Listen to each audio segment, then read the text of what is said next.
Be good with the light bulb. It'll probably be fine. Well, thanks for listening. Sorry they got the weird start, but I like doing this, and I like you guys. So it seems pretty good. You're okay. Thanks.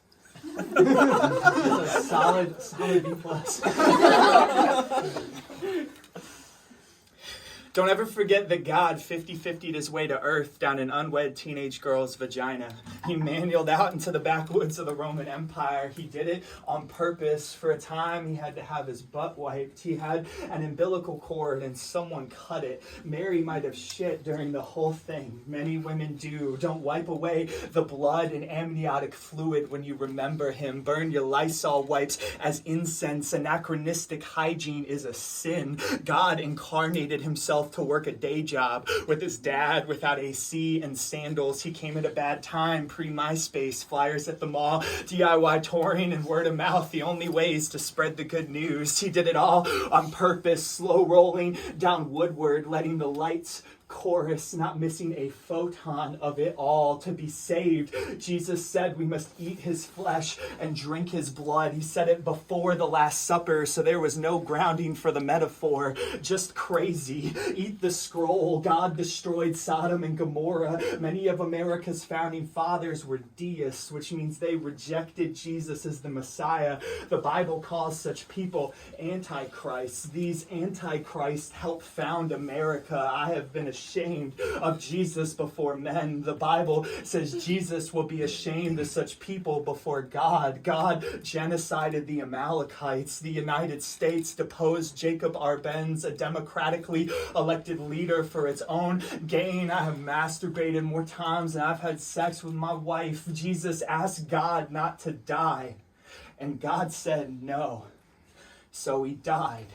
Drink it raw. If the truth sets us free, then every single piece of truth must be a notch in the key. Don't sand it down. We need it all. God's strength is made complete in our weakness. Jesus called a woman a dog and then healed her daughter. Jesus befriended his betrayer, knowing what he'd do. Jesus made a way for pedophiles to go to heaven. Heaven is not a meritocracy. He chooses whom he chooses. If I'm honest, I fucking hate the team sometimes. Don't look away. Knowing Nagasaki and the blasphemies of my inner thoughts, and the Denver Spider-Man and the Khmer Rouge fraternity hazing and the Congo Free State. God killed his son himself to buy back all the dirt he'd put his breath in. He did it on purpose. The pen didn't slip. He didn't stutter. Let him shape you. Sometimes love is unrequited and looks like wrestling and blood sweating and scars